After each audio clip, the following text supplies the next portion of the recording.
जैसा कि आपको ध्यान है, जोधपुर आयुक्तालय की पुलिस संगठित अपराधियों पे चिन्हित करके कार्रवाई कर रही है। इसके पहले भी हमने 20,000 का अपराधी अभियुक्त गिरफ्तार किया था और सूचना मिली थी कि कुछ आपराधिक तत्व यहाँ पे घूम रहे हैं। उस सूचना पे उसको बीट कांस्टेबल ने डेवलप किया है और उसके बाद उदयपुर पुलिस का जो हार्डकोर एचएस नरेश हरिजन, जिसके खिलाफ 37 मुकदमे दर्ज हैं, उनको 3 पिस्तल और 2 कारतूस, इसके अलावा एक क्रेटा के साथ उनसे बरामदगी की गई है। और इसके साथ ही अमन को भी गिरफ्तार किया गया है, जिसके खिलाफ 6 मुकदमे हैं।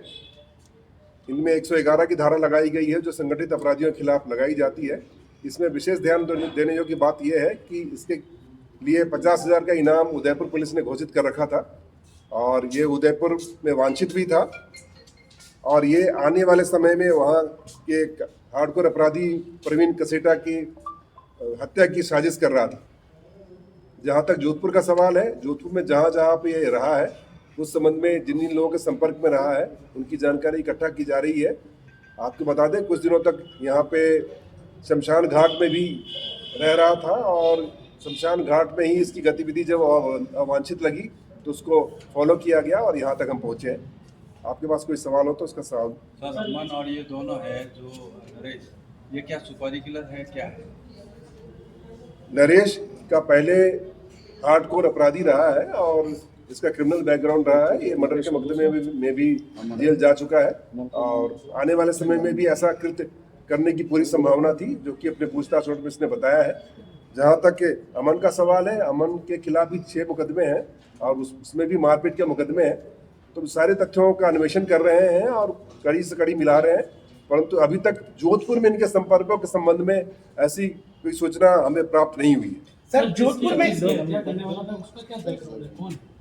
ये अंबा माता थाने का एचएस है और वहाँ भी उसके खिलाफ भी मुकदमा दर्ज है। जोधपुर पुलिस को इस संबंध में सूचित कर दिया गया। सर, जोधपुर में इन्होंने क्यों अपना बेस कैंप बना रखा था? यहाँ क्यों? कितने समय क्या कोई सेफ हाउस लगा इनको क्या? इनका कहना है कि अपनी बेटी की शादी के संबंध में यहाँ पे आया था और कुछ दिनों से यहाँ पे रह रहा था। जब पूरा अन्वेषण होगा और पूरे कॉल डिटेल निकाले जाएंगे और तथ्यों का अन्वेषण किया जाएगा, तभी हम किसी कंक्लूजन में पहुंच पाएंगे। परंतु जिन लोगों के संपर्क में रहा है, सबसे पूछताछ जारी है। अभी कोई ऐसा तथ्य सामने नहीं आया है कि जोधपुर में कोई वारदात करने की फिराक है। सर, ये जो हथियार मिले, ये हथियार सप्लायर है या फिर ये हथियार अपने खुद के लिए रखा हुआ? कहाँ से लेके आए थे? इनका कहना है कि एमपी से हथियार लाए हैं। उस संबंध में अलग से डीसीपी ईस्ट है, उनके नेतृत्व में टीम का गठन किया जा रहा है और हम चाहेंगे कि लॉजिकल कंक्लूजन तक पहुंचे कि जहां से हथियार इनको प्राप्त हुए हैं वहां तक पहुंचे, वहां के लोगों को हम लेकर के आ पाए। सर, किसी गैंग से जुड़े हुए हैं ये लोग? डेफिनेटली इनका खुद का ही गैंग है और जिनके खिलाफ ये कार्रवाई करना चाह रहे थे वो भी एक पर्टिकुलर गैंग के मेंबर है और हमने जो प्रकरण दर्ज किया है वो भी संगठित अपराध की धारा लगाई है, गैंग के सदस्य रहने की धारा लगाई है। आने वाले समय में भी जो भी इस तरह के आपराधिक बैकग्राउंड के लोग हैं, उनको चिन्हित करके उनके खिलाफ कार्रवाई की जाएगी।